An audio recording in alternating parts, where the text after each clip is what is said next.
Hey, good morning. Chad with Word and Coffee.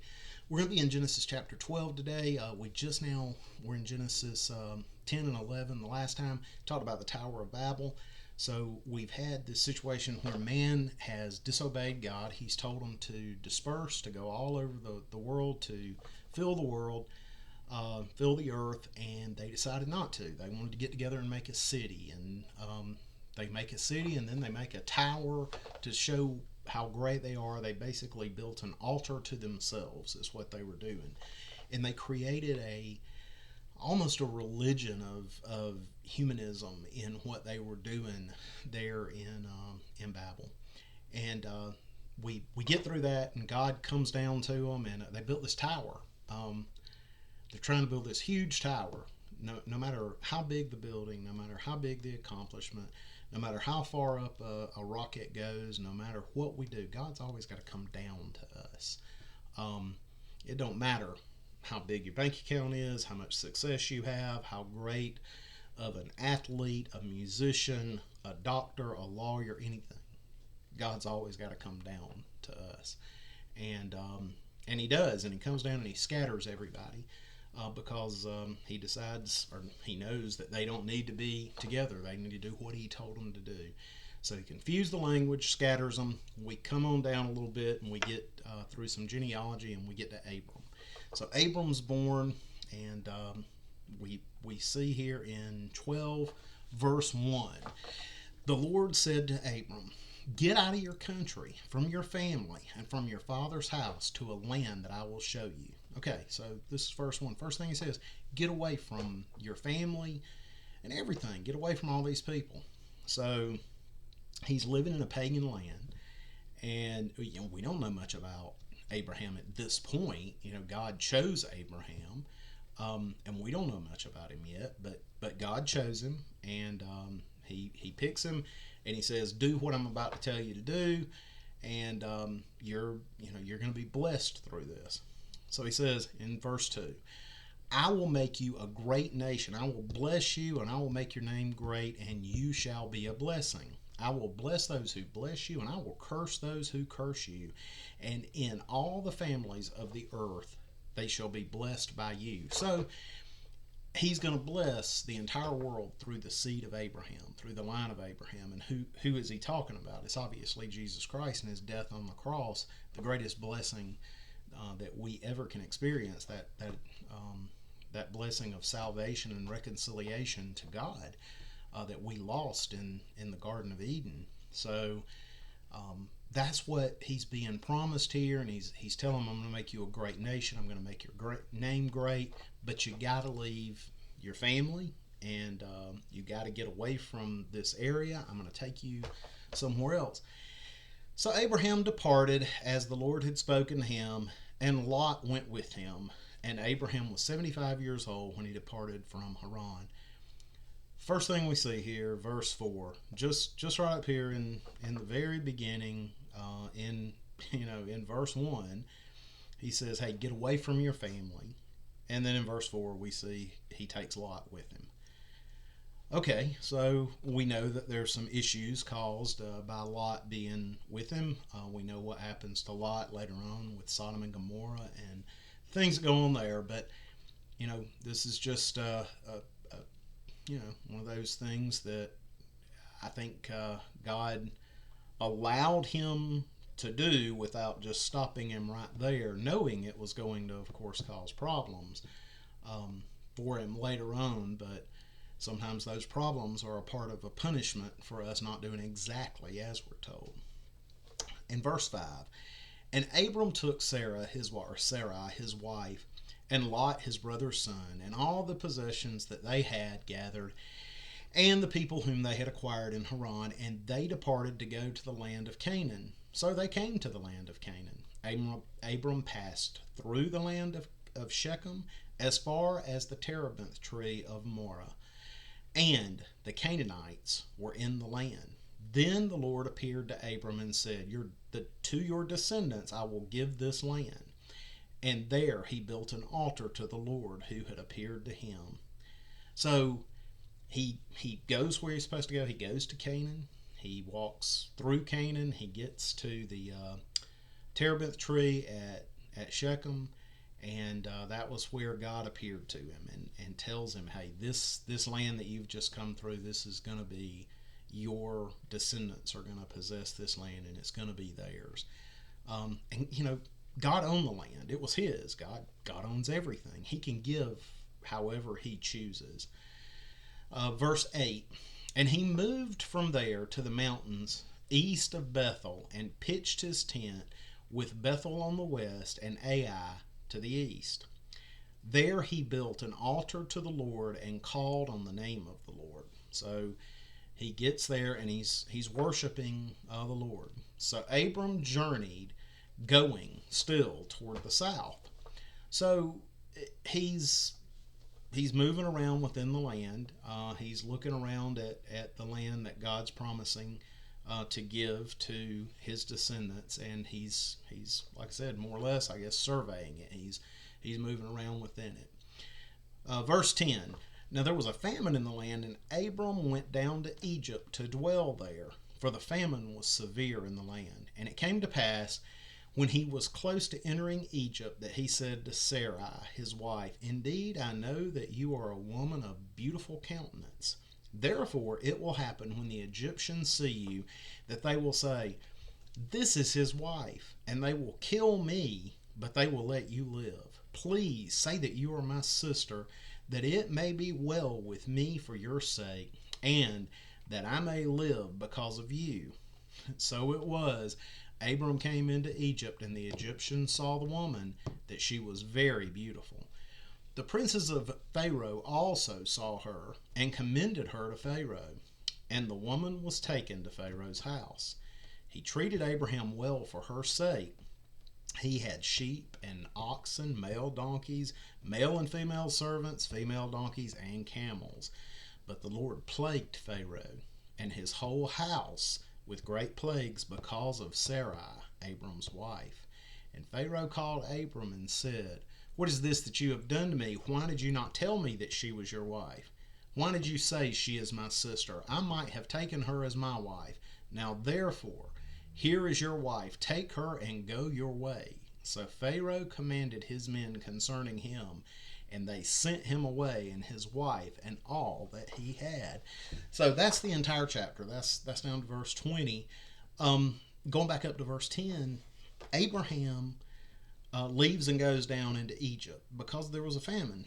Now, it doesn't say that God told him to. Maybe, there's times God gives us sense. He gives us a brain to use to know what we need to do sometimes. If I'm thirsty, I need to drink water. If I'm sleepy, I need to rest. If I'm hungry, I need to eat. We don't have to have God give us a revelation every single time we need to do any of those things. So, maybe this is one of those situations where, Abraham was just acting on the good sense God gave to him. So there's nothing to eat here, and God's providing something for me in Egypt. I can go down there and get it. I don't know the situation there. God doesn't reveal that to us. However, he did go down to Egypt. As I said, it doesn't say that God said for him to, but he did.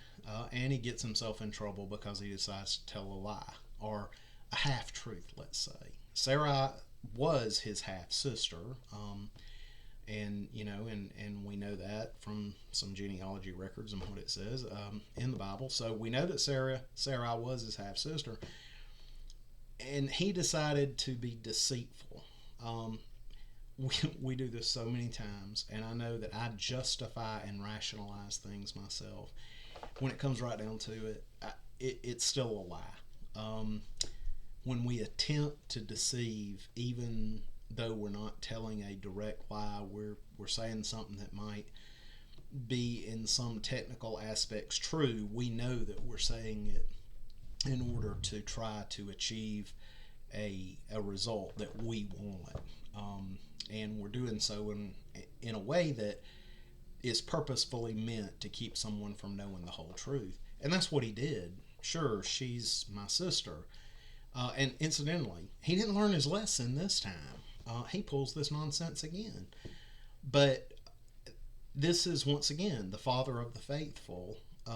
This is you know this guy is an incredible picture of faith in what he does, throughout his life. But then he has these lapses like this.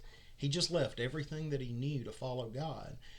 God just told him what he was going to do, but he lacked some faith right here, and he fell back because he said, "Hey, they might kill me." We're going to see later on when he takes Isaac up to sacrifice him, he tells the servants, "We're coming back." He had faith that even if he was going to have to sacrifice Isaac, God could raise him from the dead. But he didn't have enough faith to believe that yet here about himself. He didn't have enough faith to believe that God was going to protect him. Maybe he didn't have enough faith to believe God was going to feed him there in the land of Canaan during the famine. And once again, I don't know. That's a little conjecture. But it's not conjecture to say that Abraham acted foolishly and sinfully by telling his wife to lie for him, and to tell her that that they might kill me, because he didn't believe God fully that he was going to accomplish what he said he was going to accomplish. Once again, when God leads us to do things, we don't know, we don't have the clear mandates, sometimes like Abraham had, that were very specific, related to tangible things that were going on there. I want you to come to this land and I'm going to do this for you. And it's very specific to Abraham. We might not have some of those things.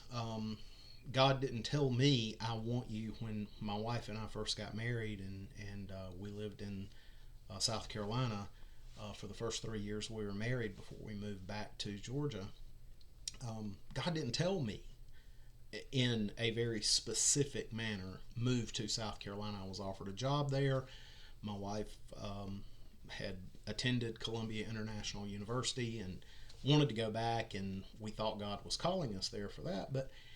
But we got there, and God closed some doors, and it became very evident that it was Him closing doors, and we didn't wind up staying there. We moved back to Georgia after 3 years, and in that, we just trusted Him in leading through the circumstances after we prayed. And we would pray that, God, if you want us back in Georgia, close to our family, to help with some things as our parents were getting older, and to get back to a point that we were able to, have some friends and more active involvement in a church that we were being called to, then God, show us that and provide a way. And He did. He made it clear to us. But He didn't just speak to us audibly and say, "This is what I want you to do," the way apparently Abraham had Him speak to him. But Abraham, once again, had all these things, and yet he still stumbled, just like we all do.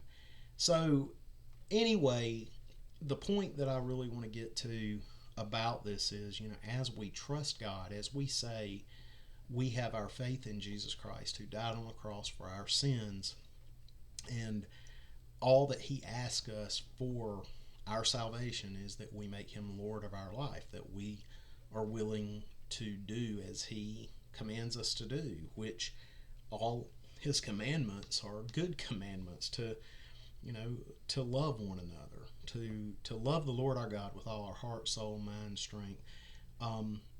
Is that a bad thing? No, there's nothing bad about that. To love others as we love ourselves.